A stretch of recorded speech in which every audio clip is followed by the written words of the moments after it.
سنبدأ بعد دقيقة إن شاء الله تعالى.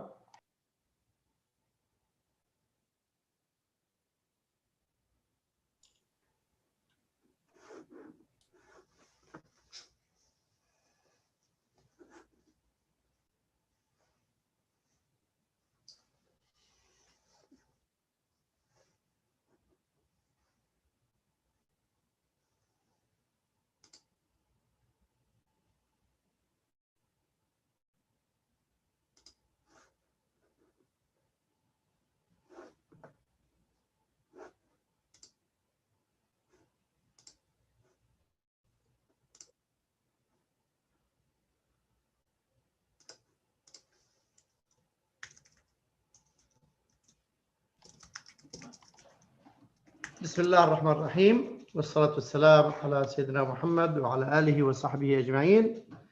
باسم مكتب التربية العربي لدول الخليج وباسم معالي الدكتور علي بن عبد الخالق القرني مدير عام مكتب التربية العربي لدول الخليج، نرحب بجميع الزملاء والزميلات والمنضمين إلينا من كل الدول الأعضاء مكتب التربية العربي لدول الخليج والدول العربية كافة.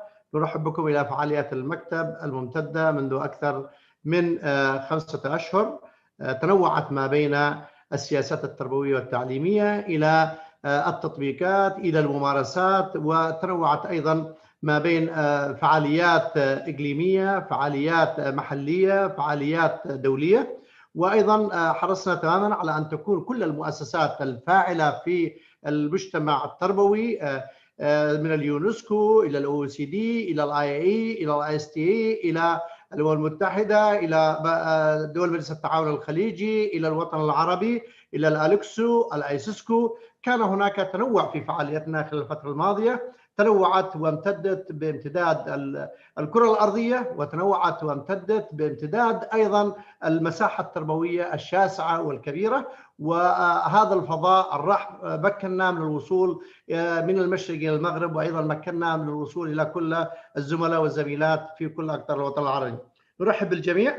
وفعاليتنا اليوم فعالية أيضا متميزة، فعالية نوعية، فعالية استضفنا فيها واحدة من المؤسسات الدولية الغير حكومية، وهي مؤسسة متميزة، مؤسسة لها باع طويل، لها علاقة بمحدثات الأمور ومجريات اليوم، وهو التعليم عن بعد والتعلم عن بعد. وكانت من أولى المؤسسات الدولية التي تحدثت على المواطنة الرقمية والمعلم الرقمي والطالب الرقمي والمجتمع الرقمي، وأيضا تكلمت على معايير تكنولوجيا التعليم، وتكلمت أيضا على المعايير اللازمة لإحداث التغير المطلوب نحو التعلم الإلكتروني. إجمالا لا نطيل، معنا اليوم الIste، ومعنا أيضا مدير لهذه الجلسة، مدير متميز وهو الدكتور محمود شهاب، وهو واحد من له علاقة أيضا بمعايير الاعتماد، له علاقة أيضا بالعلاقات ما بين الIste والمنطقة العربية، وأيضا مهتم بقضايا التعليم وقضايا أيضا الاعتماد وقضايا أيضا التعليم الإلكتروني، ويرتبط علاقة وثيقة مع مكتب التربية العربي لدول الخليج. وكان أيضا له دور في عدد من البرامج التي سعد المكتب بالعمل معه لتطبيقها في الدول الأعضاء بمكتب التربية العربي لدول الخليج، ونحن نفاخر بذلك. والمكتب يسعده بعد أن ترجم العديد من الكتب ومن منتجات الIste، وأيضا قام بدورات تدريبية متعددة معمقة أيضا معتمدة لكثير من يعني الزملاء بوزارة التعليم. إجمالا أطيل، الدكتور محمود شهاب سوف أتركك المجال لتدير هذه الجلسة. ونرحب أيضا بالدكتور علي بن عبد الخالق القرني معالي المدير العام وجوده معنا، وبكل الزملاء والزميلات من كل أقطار الوطن العربي الذين بلغوا لحد الآن تقريبا حوالي 400 مشارك. مرحبا جميعا. Assalamu alaikum wa rahmatullahi wa barakatuh. Thank you, Dr. Abdussalam, for your kind words and for opening the session. I'm honored to be with you today to facilitate this webinar. With no doubt, 2020 has been an exceptional year in our lives. As you know, it has been full of challenges and great transformations in the field of education. Technology tools and platforms come and go, but maintaining high standards in teaching and learning remains our main goal as educators. We are here today to turn challenges into opportunities and by exploring how to design resilient learning systems as we teach with technology now and post-COVID. Please don't forget to put your questions in the Q&A section, and we'll try to answer them after the presentation. Today, we are honored to have with us Dr. Joseph South, Chief Learning Officer at the International Society for Technology and Education, Iste. Dr. South is a strategic national education technology leader focused on evidence-based learning transformation. He formerly served as the director of the Office of Educational Technology at the US Department of Education in the Obama administration.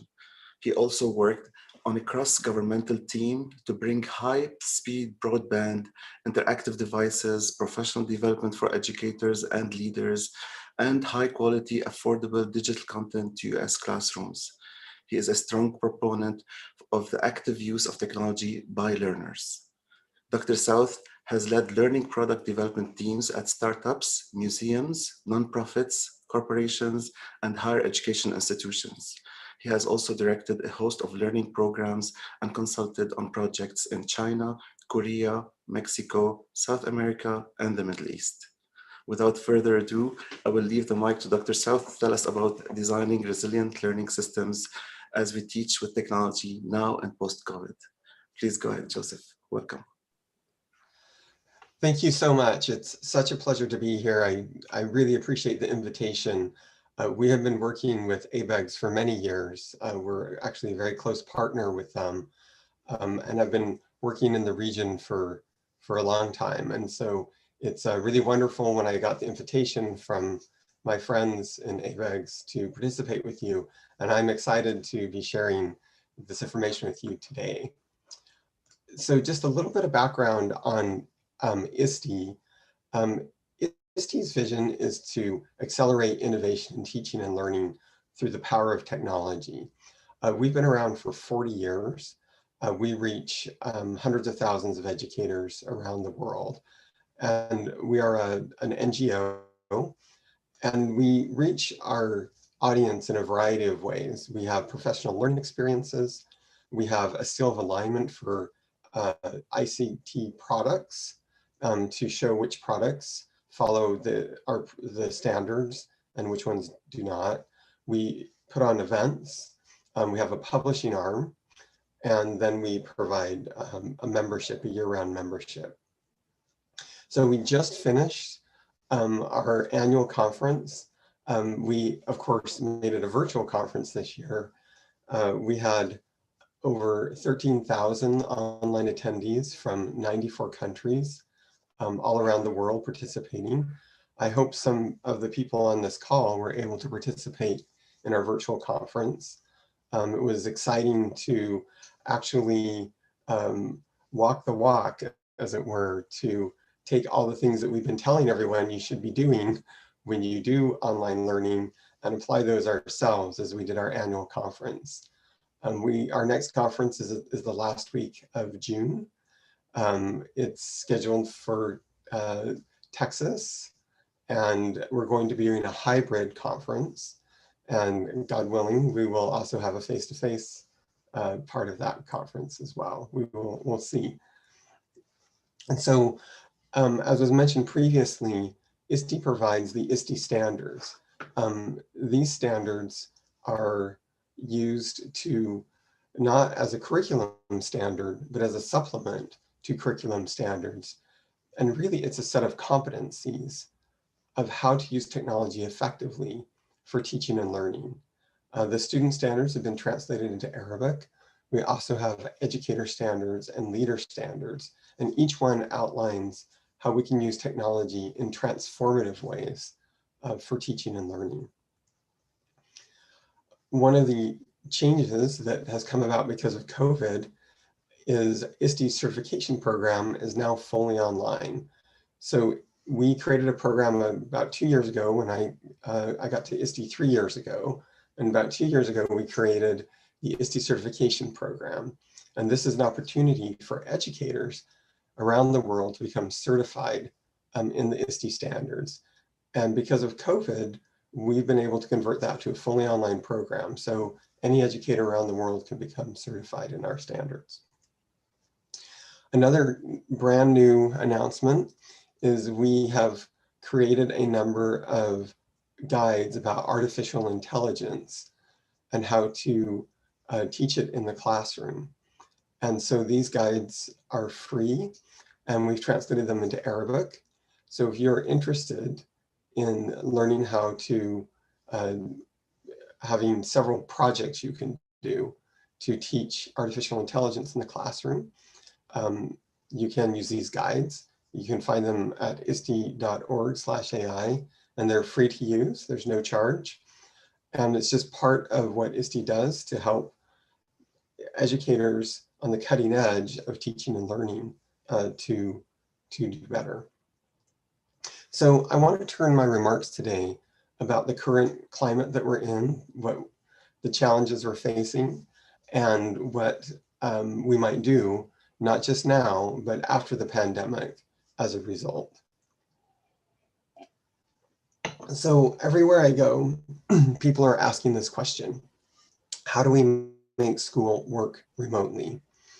And what strikes me about this question is that it's a copy and paste mentality. People are saying, how do we take exactly what we did face-to-face and do it online? And so in the US, there's been some places where they've had Zoom calls that have essentially gone for 6 hours because that's what we did face-to-face. There's a huge amount of time spent taking attendance because that's what we did face-to-face. There's an emphasis, they want no cheating. And so they work very hard to make sure every child is working only by themselves and not working with any other student because that's what we did face-to-face. And so there's an idea that we should take everything that we were doing face-to-face and do it exactly online. Well, there's a big problem with this mentality, is it makes some assumptions that are very wrong. So it assumes that we have the same constraints online that we had face-to-face, which is not at all true. It assumes that we have the same opportunities, which is also not at all true. And the worst assumption is that it assumes that the way we were doing it face-to-face was the best it could possibly be. And that's also not true. And it's been so interesting to watch. Before the pandemic, all I heard from school leaders and from ministries of education was complaints about the education system, how it needed to be more equitable, how we needed to raise the bar, how we needed higher standards and better outcomes. Now I hear from ministries and from school leaders is how wonderful it was when things were face-to-face. And I think that we have some nostalgia. We want to go back to the way it was, and we forget that where it wasn't necessarily the best. And we have to be careful because there's a temptation to think that the things that are familiar and comfortable are also equitable and effective, and that's not necessarily the case. I think one of the big things we learned when we went to remote learning is how brittle our systems were. They did not hold up well under pressure. We found that there was a lack of connectivity and sufficient devices for teaching and learning. And more importantly, we found that leaders and educators lacked the training and experience that they needed to thrive online. And I think a third weakness that we discovered is that the whole system was focused on a teacher. If the teacher failed, the entire system failed. And so our systems were very brittle. We found out that they were easily broken. And all these weaknesses were already in the system. They just didn't become apparent until we went to remote learning. So I feel like this is the wrong question. We need to be asking a different question. And the question that I feel like we should be asking is, how do we design resilient learning systems? So what do I mean by this? So a resilient learning system is a system that can absorb shocks without breaking. It's flexible, it's pliable, it can bounce back under pressure. In a resilient learning system, we're able to move easily between in-person instruction, hybrid instruction, and fully online instruction, because everyone involved in the system is accustomed to all three approaches to teaching and learning. And they're following principles of using technology that work in all three settings. The third aspect of a resilient learning system is that it expands the participation of the learning community. So the teacher is no longer the focus of the learning, but the student is the focus of the learning. And yes, they are supported by their teacher, but they're also supported by other entities. They are supported by their parents or whoever is caring for them. They are supported by their peers. They are supported perhaps by outside experts that they can access online, tutors and mentors. And they're supported by other institutions, museums and science centers, and others who can help support them in their teaching and learning. And this makes our system much more flexible and less prone to breakdowns. So I'm concerned that right now, most of the world has a deficit approach to the way we think about what's going on. We're thinking only of the things that are worse, of the things that we lack, and not of all the assets that we have, all the resources we can bring to bear on this situation. And so you have to ask yourself some questions. Was this pandemic a historic disruption or a historic acceleration? Well, of course it was disruptive, but it also has accelerated changes that were happening anyway in our education system when it comes to using technology for teaching and learning. In a way, it's pushed us 3 to 5 years into the future. Of course, technology was coming to our classrooms. Of course, technology was going to be ubiquitous.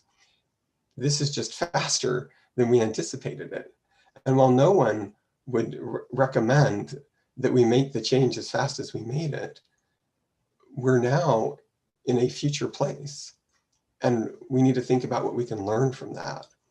And so we have to ask ourselves, do we really want to go back to how it was before this all started? Or do we want to leap forward to what it should be, what we want it to be, what we envision teaching and learning to be?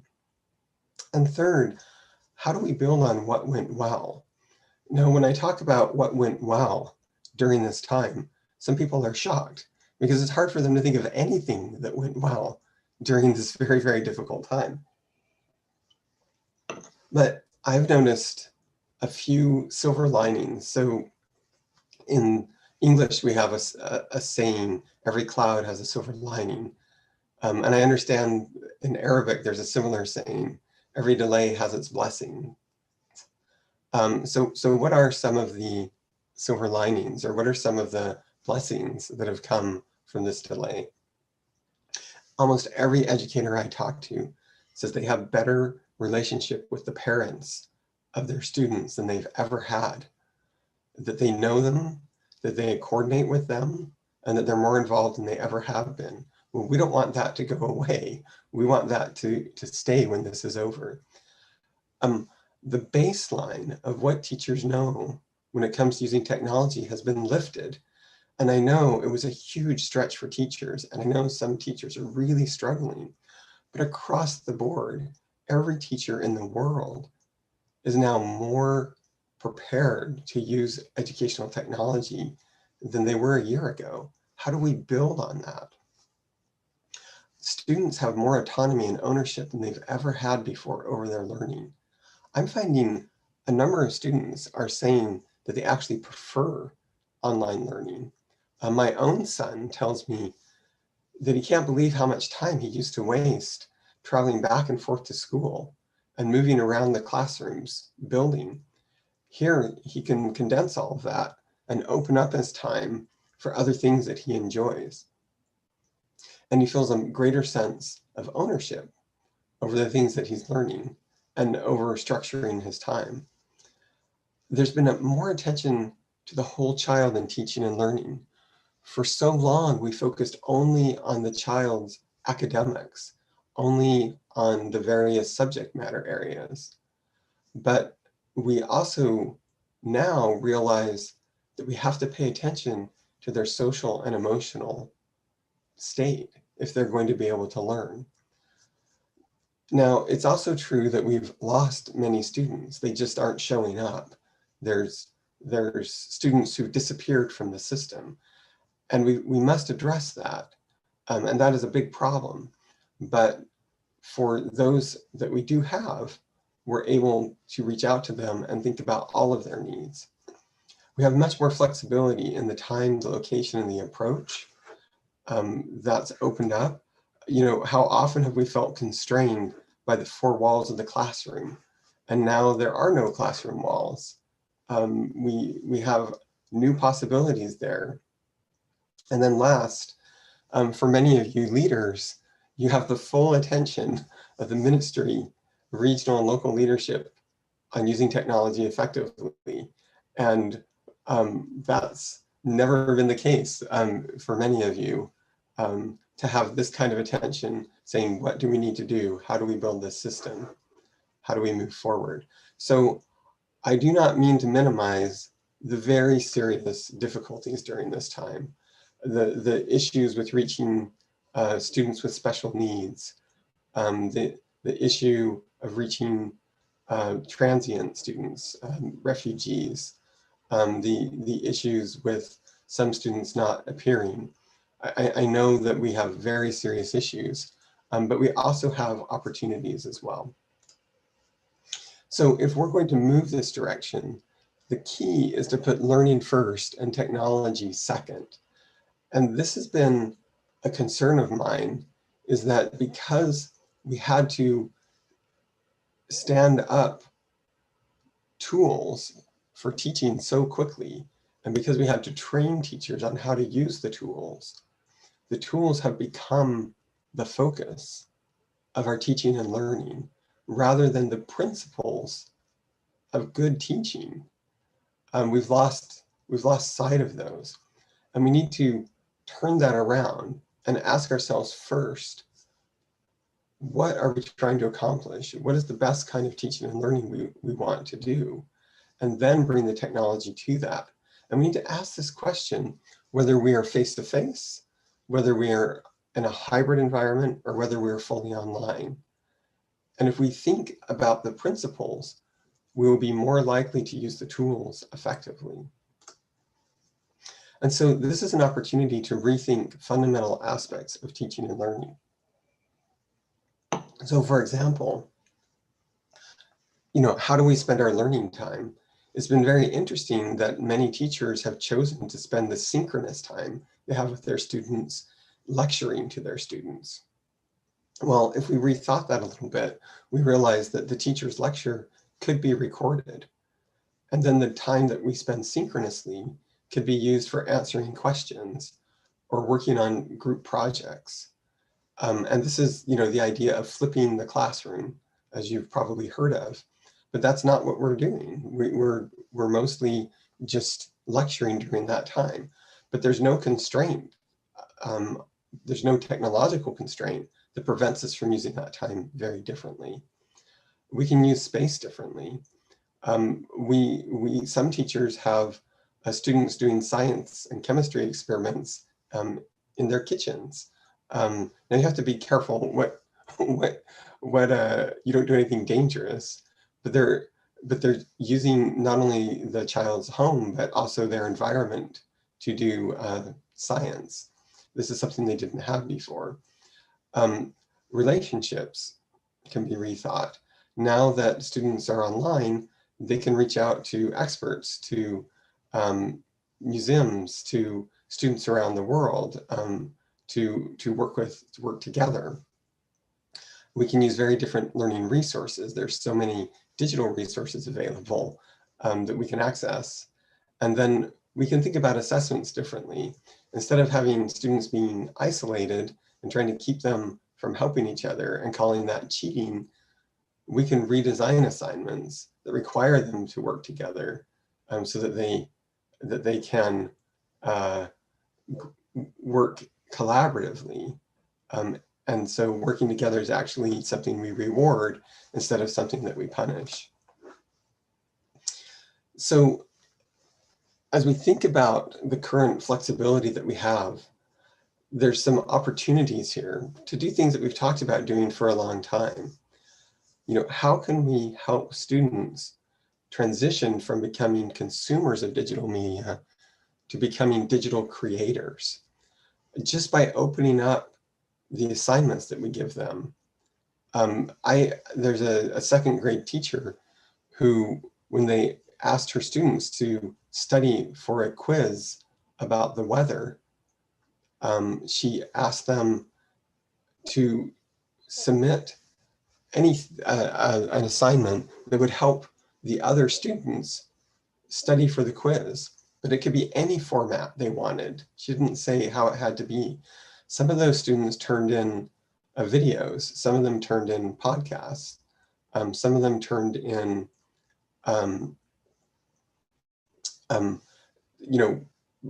illustrations. My own child worked with Scratch, and you probably know about Scratch. It's a block coding, SCRATCH. It's from MIT, and he used it to do some programming and made a little quiz game for his students, for his peers. And just by opening it up and thinking not as technology as a medium to simply deliver, but technology as a medium for students to create, opens up all kinds of possibilities that maybe we haven't thought of before. This is a chance for us to move from knowledge-based learning to competency-based learning. Instead of focusing on the amount of time the student is spending, focusing on what they're actually able to learn and to accomplish, and change our thinking about that. We can move from individual work to teamwork and start teaching students those workforce skills that they're going to need about collaboration and negotiation and working together, as well as working creatively. We can move from a system that's focused on specific individual answers to more open-ended problems to solve, which is more the way we work in real life. And we can move from being highly adult-directed to student agency over their own learning, letting them have more choice and more of a voice in the things that they learn. In order to do this, I feel like different parts of the system have different roles. So in the case of ministries of education, they need to set a vision for what effective teaching and learning with technology will look like, whether you are face-to-face or hybrid or online. And they can create incentives for educators to learn the competencies that they need to learn through certifications and other recognitions. They can also provide grant programs to provide funding for this transformation. And not just for infrastructure. I've seen a lot of ministries step up and provide connectivity and devices, but they are not providing as much professional learning as they should be providing as well, enough training for educators. School leaders need to create a digital learning leadership team that includes both technology experts and learning experts. And they need to work together on the same team to define how learning will look in this school and how they will use technology to support that. ICT Coaches is a very powerful model. An ICT coach is often a teacher who has training in both pedagogy and technology and can work with other teachers as a peer to help them implement technology effectively in their classroom. This is a very powerful strategy, and many schools are designating and training ICT coaches for this role. And then we need to make sure that teacher training with technology is ongoing and isn't just a one-time thing to get us through the pandemic. Universities have a very important role to play. Number one, their own faculty are often not prepared to teach with technology. They can't model effective teaching and learning. And because they can't model effective teaching and learning in their own classroom, the teachers that they're preparing never see technology used effectively while they're learning how to become a teacher. That has to change. Universities can establish very strong ICT partnerships with schools, where the school is giving the university feedback on how well their students, their teachers are prepared to teach using technology. And it becomes an exchange of information that strengthens both the School of Education and the school itself. And universities need to prepare pre-service teachers. There should be a goal that on the first day of class, every teacher candidate is prepared to teach using technology. That should not be the burden of the school. That's something we should solve at the university level. And then students need to focus on digital citizenship. How can they become a digital citizen? How can they use technology positively for change? I'm just going to mention a few resources. Iste released a new book called The Perfect Blend, and this talks about all the important principles of how you can use technology face-to-face or in a blended setting. And we had a summer learning academy this summer where 17,000 educators participated using some of the principles of this book to help design and redesign learning for a blended hybrid world. We also have just released a book focused on higher education. You know, how do we help higher education make the changes that are necessary for teacher preparation? And then we've been working very closely with other organizations to redefine digital citizenship. Right now, mostly digital citizenship is about the don'ts, about the things that we should not do. But we want to think about the do's, the things that we should be doing. And we talk about how digital citizens are inclusive, they're engaged, they're alert, they're informed, and they're balanced. They can recognize fake news and discover what sources are reliable. They help other people to feel included online, and they fight back against cyberbullying.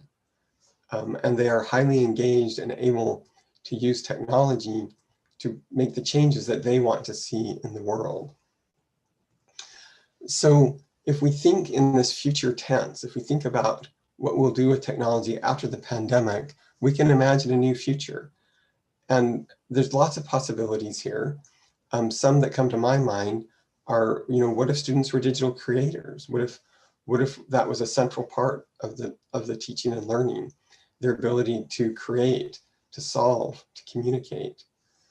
What if teachers were curators? So instead of them generating all of the content, they spent more time finding the best content, and they worked together to do that. So it wasn't an individual teacher's burden, but a collective experience to find the best digital content and then shared that.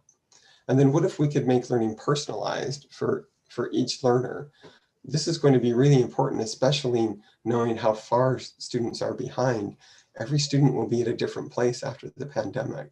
And we can use technology to help us understand where those students are and provide them very targeted support to come back.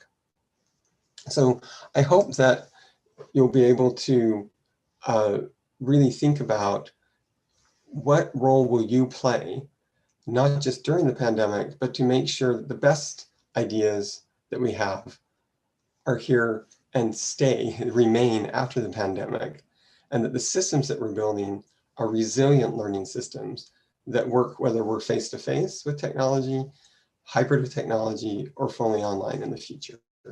Thank you very much.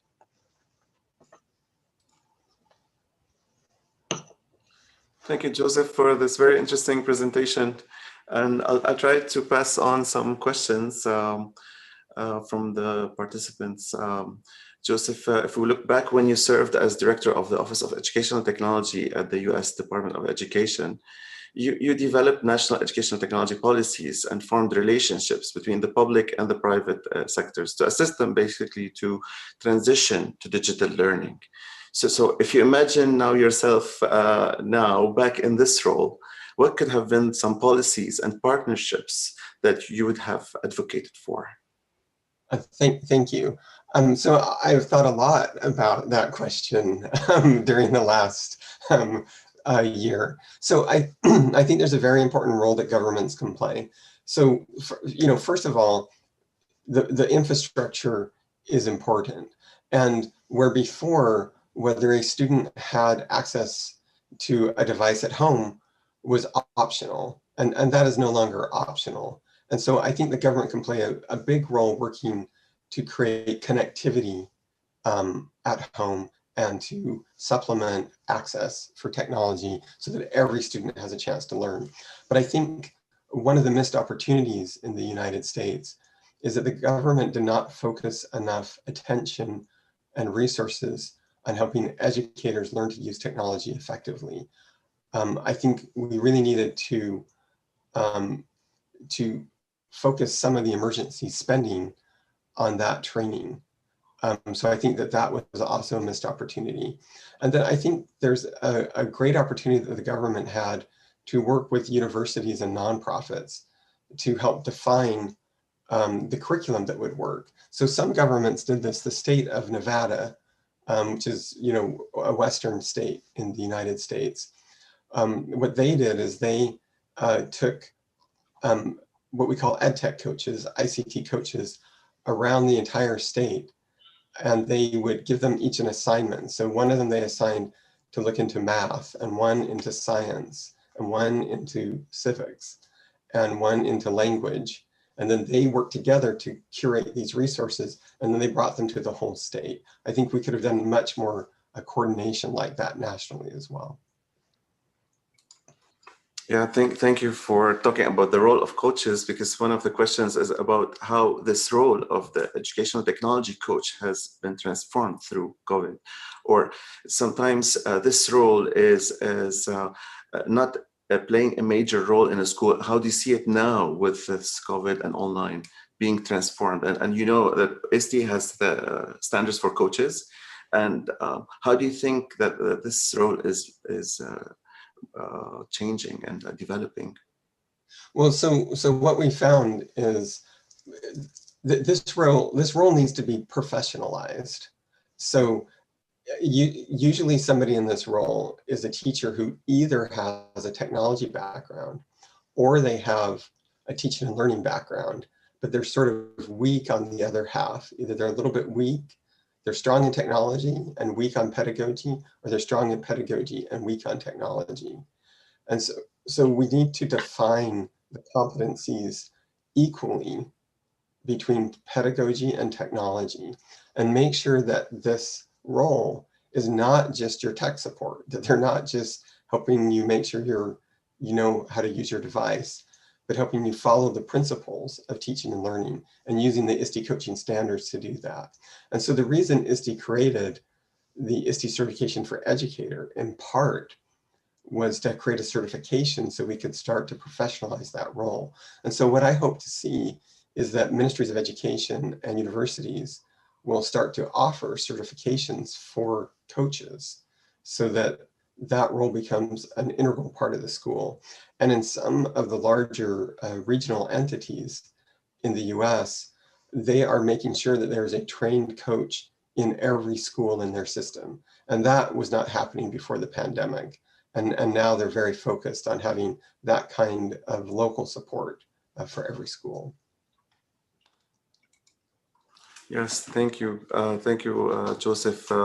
As you said, professionalizing this role is very important, and making sure it's there and it's doing all the what's needed to be done to help the teachers is very important at the school level and the national level, if possible. Thank you for that. And as you know, Joseph, teachers worldwide have been trained on best practices in teaching, but in the COVID period, we noticed that teachers have become more of instructional designers. They went through a period of designing, developing a lot more than they used to do before. So How could we support this? How could schools, ministries of education step up their efforts to empower this role? Or should we maybe invest in creating more instructional designers? And many participants are asking you about what tools do you recommend to create interactive content? Yes, so this is a really important question. And I think we have gotten a little bit lazy, where we basically, provide the teacher a textbook, and we essentially ask them to create their instruction around the textbook. And so in a way, we're using the textbook as the learning designer, right? And the teacher is just the implementer, right? They're the server in the restaurant. They're not the chef in the kitchen. And so I think this is an important shift. Teachers actually want to be designers of teaching and learning. They thrive when they're asked to actually design the learning, but we don't ask them to do it. We hand them a curriculum and say, follow this curriculum. If you don't follow this curriculum, then you'll be punished, essentially. And so I think it's very important. And what we can do is we can form these curriculums, because no teacher can do this individually, but they can work together and give them time and resources and trust them to work together against curriculum standards to design these resources. And when we do, it gives us the opportunity to use openly licensed educational resources, OER, and other digital resources outside of textbooks that they can bring to bear. And not only does that make their job a lot more interesting to them, but they can also customize the teaching for the specific needs of their learners. So while I can imagine having more instructional designers, at the ministry level and at the regional level, I also really hope that we will reactivate our teachers as instructional designers and empower them to have much more control over what they teach. Yeah, so thank you, Joseph. And in fact, there's a specific question addressing that. How could we empower the teachers? Because originally in their job descriptions, they were not these instructional designers that we hope to see in them in the age of COVID. So what ideas could you give to school administrators and ministries to empower this in the teacher, knowing that the teacher has so many other things to manage the class and the teaching and all of that? How do you think this happening in practical terms? So I really appreciate the question, because it is not helpful to add one more thing to a teacher's long list of things to do, to have them work by themselves and try to just manufacture this in their spare time, which of course they don't have. So the way that I've seen this is, during school break, the schools pay the teachers an extra stipend to work in teams over the summer, and they focus on a particular grade level and a particular subject matter area. And they work from the curriculum standards as their basis.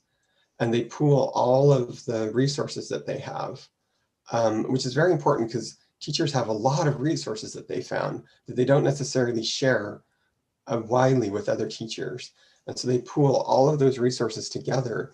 And then that curriculum team comes up with a set of lessons and materials that reflect their collective thinking and their collective design. And then those become available to all teachers. And so that becomes a basis for teaching in the classroom. And then those individual teachers can still customize according to the individual needs, but they aren't expected to generate everything from scratch, everything by themselves. And on that curriculum team that we create, you can put a professional instructional designer to help support that team. And sometimes these teams even bring in experts from universities in the subject matter area as well, so that you have subject matter experts and design experts who work with those teachers, those curriculum teams, to create those collective materials, which they then share with the teachers throughout the classroom. And that way it's not too much burden on any one person. Great, thank you. And there's another question coming about this topic, and we'll close this idea of instructional design. Are you, one of the participants is asking, are you with outsourcing the work of designing digital components through an outside source, or the teacher should be directly involved and engaged in the process? My experience is that the teacher should be directly involved, but they should not be solely responsible for it. It should be a partnership between the teacher and an outside experts who can support the teacher. If you take all of the design away from the teacher and just hand them something, the chances of them using that successfully is not very high. But if you expect a teacher to do it all by themselves, that your chances for success are also not very high. And one of the problems that happens when you try to outsource everything is when that comes into the classroom, teachers start to change things based on what they understand about their local environment. And sometimes those changes will break the design that was designed without them. But if you design with the teacher, then you can factor in those issues that are specific to the teacher's environment. And so they won't be inclined to break the design, and it will become part of the design. And so I think it really needs to be a partnership between the teachers and outside experts working together. Thank you, Joseph. Now, moving on to leadership, there's a question about the mindset and how could the leaders' roles in schools and ministries support this transformation that we're witnessing. So at some point it was done in a classical way, but now we cannot use the classical ways to do this kind of learning. So how can we kind of affect or change the mindset for the leaders? So it's an excellent question, and it's a critical question, because if the leaders do not change their mindset, then nothing will change. We will go back to exactly what we were doing before the pandemic, and everyone will say, "Oh, this was a bad dream. It's over." And we're going back to where we were, and nothing will change. So the first thing is that leaders themselves need to be trained in using technology effectively. Almost no educator leadership programs have a deep component in the pedagogical use of technology, in the effective use of technology for learning. That's missing from all of the leadership programs. So we have to change that. That has to be part of what it means to become an educational leader, is that you understand technology. That is a fundamental change that must occur. So that's the first thing that needs to happen. Second is the leader needs to recognize that even though we won't be doing remote learning forever, that technology can and should be a part of learning all the time. And they should be focused on where are the places that I can use technology in a way that's transformational, in a way that technology allows me to do things that I could not do effectively otherwise. And if you'll step back and say, what are these uses of technology that are effective, whether we're face-to-face or hybrid or online, and change your mindset, then you'll be able to chart towards the future. If you don't think that way, then you'll essentially reject it. You know, one of the things that surprises me is we use technology every day in our jobs to communicate with each other, to plan, to you know, work, create artifacts that we share with each other. But we don't do that in school. We make school a technology-free zone when we do it face-to-face, which makes no sense. There's no reason technology shouldn't be as much a part as face-to-face learning as it is in our workplace. Yes, thank you. And also, Joseph, there's a question about, we are right now witnessing leaps in technology development, like the new high-speed energy efficient processors, the ARM processors, the M1 silicon from Apple, and the rise of 5G worldwide. So how do you think such developments could impact the future of education? And one participant is asking, is the future remote only? So great questions. So the first thing I'll say is technology itself doesn't create transformation. Our imagination, it's our imaginations of how to use technology that creates transformation. So we could have all these amazing tools and do exactly what we did before. And I don't know if you remember Second Life, right, which was this amazing online immersive environment that everyone thought was going to change the world. And when you went into Second Life, into the teaching and learning areas, and you're an avatar and everyone's an avatar and it's 3D and you can fly around and do anything you want. What people built inside of this environment was large lecture halls with seats all facing the same direction and a lectern at the front and a screen for PowerPoint. That's what they built in this 3D environment where anything was possible. They just rebuilt what you could do in a classroom. And it was a huge waste of that technology. So the first thing that we need to do is make sure that we transform learning with the technology, that we imagine a future that's different than the past. But these technologies, I think one of the possibilities that they provide is to truly connect us to each other, to truly make it so that when you want to use an electron microscope, no matter where you are in the world, you can use an electron microscope. When you want to, do a science project where you are comparing water quality across an entire country, you can do that. That's not a problem at all. When you want to bring in, perhaps an explorer in the Arctic to the classroom, you can do that. And so I think there's huge possibility. As far as us doing remote exclusively, I don't think that will ever be the case. I understand, I think, the thrust of the question, which is, if this technology becomes so ubiquitous and so immediate, will we be able to, just stay at home and learn everything we need to learn?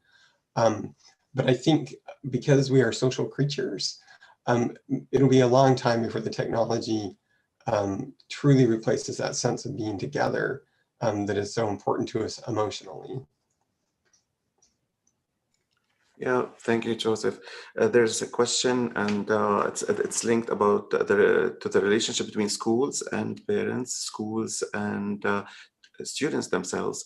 And many consider that remote learning has led many kids to feel lonely and depressed. And how can we overcome that? How can we strengthen this relationship between school and student who used to come to enjoy school, to run and use all the labs and facilities, but now we're telling them stay at home? How do we overcome that? So this is a really difficult challenge. It's one of the biggest challenges I think that we're facing right now. So the first thing to recognize is that learning is an emotional experience. And this is not something that we typically recognize. When you think of, like, when you sit down and say, oh, I'm going to teach math, you think, okay, this is the concept I'm going to teach. Here's the prerequisite knowledge. I'm going to work through each of these concepts, and then the students will understand it. And we can focus exclusively on the cognitive aspect of learning, but there's a huge emotional component to learning.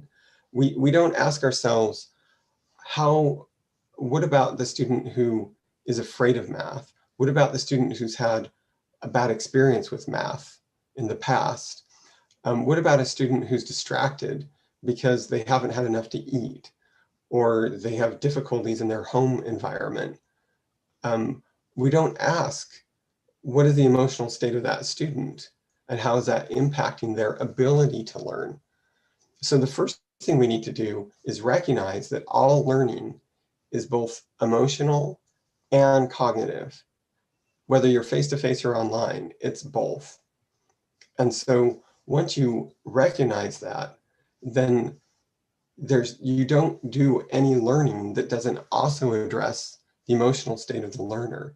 And so on remote learning, we need to spend much more time addressing the emotional state of the learner. And this can be done in a variety of ways. So one is teachers who share more about themselves and about their lives and about how they cope and even about their own hobbies and interests create a greater teacher presence. So in the classroom, there's a natural teacher presence. You walk in, everybody sees you, you make a joke, people get a feel for you. Online, that's much, much more difficult. And so teachers need to greatly increase the amount of teacher presence that they're providing the environment by being more personal and more open and more relating to the students. So that's a really important thing. And then we also need to make sure that the students aren't just learning, but they're also having fun and developing relationships with other students. And I know that's difficult online, but it's not impossible online. And so we need to attend more of our time to helping them develop those relationships. In the end, it's relationships that give us a sense of well-being. When we know that we're with people we can trust, when we know we're with people who can share our burdens, when we know that we're understood, when we know that we can help another person. Another missed opportunity is in the classroom. A lot of students have the chance to help other students learn. And online, we don't necessarily take advantage of that. In some classrooms, the teachers actually put the students in charge of the breakout rooms. And so they run the breakout rooms where they're working on a particular problem. And this puts the learner in a mode of a mentor to other learners. And when you help another person, it lifts you emotionally. And so I feel like we're simply not attending to the things that we know can make a difference in the emotional state of the learner. We're only focusing on the cognitive state, and that's a mistake. Thank you, Joseph. And any advice you would give to teachers who deal with slow learners or students with learning difficulties? So that's a really, really difficult situation. It's one of the hardest things that we've encountered. Iste has created several micro courses. These are courses that are just 1 or 2 hours of instruction. They're very quick. And we have one exclusively focused on learning students with special needs. I'm just going to put the URL in here, micro courses. I think I've got that right. So you can go and take a look there. But one of the things that we focus on in those courses is helping parents learn some of the techniques that the specialists normally take on in the school. And it's been really interesting because, for a lot of parents, they just sent their child to school, and then the school has specialists who are able to do all of these techniques. Well, what we're finding now is that the specialists are teaching the parents how they can help, teaching them some of the techniques that they use at school that can be used at home. And so they're able to create more of a partnership with the parents than they've had before. That's not a long-term solution. We can't expect parents to be as expert in special education as someone who's trained in it, but it's helpful and it's supportive of them. And then also many schools, when they can reopen safely, the first students they're bringing back to the face-to-face environment when it's safe are the special education students, so they can be better served there. It's a tough question. I don't have a full answer to it. Yeah, thank you, Joseph. I wish we had more time, but we really like to thank you on behalf of all educators participating in this webinar, and we would like to thank you for a very insightful and thought-provoking webinar, really, and thank you for your time, and hope to see you again soon. I'll pass on the mic to Dr. Abdus Salam for his final words. شكرا دكتور محمود، يعني كنت رائع بإدارة هذا اللقاء، وهذا اللقاء مع شخصية بحجم جوزيف ساوث ما كان بالإمكان أن نرى من هو أفضل منك لإدارته. ولعلي أشيد أيضا بجوزيف ساوث يعني بما يعني تعلمنا منه خلال الفترات الماضية، واليوم تعلم منها أيضا كثير من النقاط الأساسية، بأن التكنولوجيا ليست هدف ولكنها وسيلة، ووسيلة مهمة جدا ووسيلة ضرورية، ولكنها ليست هدف بغايتها. هناك عمليات لا بد أن نتعلمها ولا بد أن نقوم بها لكي تصبح هذه الوسيلة فعالة وفاعلة وخادمة وملبية أيضا لاحتياجاتنا. أهداف التعليم وغايتها لا يمكن أن تتحقق بوجود التكنولوجيا وحدها، ولكن أيضا لا يمكن أن تتحقق بغياب التكنولوجيا، وخاصة في ظل هذه التحديات الجمة اليوم، وفي ظل أيضا تحديات المدرسة الحديثة، وتحديات أيضا العولمة وتكنولوجيا المعلومات والاتصال والثورة الصناعية والذكاء الاصطناعي وغيرها. كل هذه مدخلات ما لم نتعلم كيف نعلم أبنائنا وبناتنا المهارات والمهارات اللازمة بالطريقة الاحترافية، فإننا سوف نضيع كثيرا من الجهد وكثير من المال. تعلمنا كثير اليوم سيد جوزيف مما قلته لنا، ولعلك أيضا قد استفدت ليس فقط من الISTA ولكن أيضا من خبرتك التراكمية من عملك مع وزارة التعليم في الولايات المتحدة الأمريكية، وأيضا بعملك في الولايات، وعملك أيضا في المجتمعات الصغيرة. وتعلمنا تماما على أن الأسرة لها دور، وأن المعلم له دور، والمدرسة لها دور، والمعلم له دور، وأن هذه الأدوار قد تغيرت اليوم بفعل التكنولوجيا وبفعل التغيرات وبفعل ما أحدثته كورونا أيضا، باعتبارها عملت القفزة النوعية التي ما كان لها أن تكون لولا هي. لكن هذه القفزة ستظل محدودة، وسنظل نحتاج إلى كثير من الدروس التي نتعلمها من التجربة، من العلماء، من الخبراء، من المؤسسات الرائدة مثل مؤسستكم. شكرا جزيلا. أشكر زملائي في التقنية على الدعم الفني، وأشكر المترجم، وأشكر أيضا قبل الجميع أشكر أيضا معالي المدير العام لحضوره وتشريفه لنا، وأيضا الزملاء والزميلات من كل أقطار الوطن العربي. الآن عندي تقريبا حوالي 590 مشارك من بداية الجلسة حتى الآن. أشكرهم على حضورهم وعلى أيضا أسئلتهم وأيضا على تفاعلهم، ونتمنى أن نكون عند حسن ظنهم، ونلتقي في فعاليات المكتب التي لا تبدأ إلا ما تنتهي إلا أن تبدأ. شكرا لكم جزيلا. شكرا محمود، شكرا جوزيف، شكرا للجميع. السلام عليكم ورحمة الله وبركاته.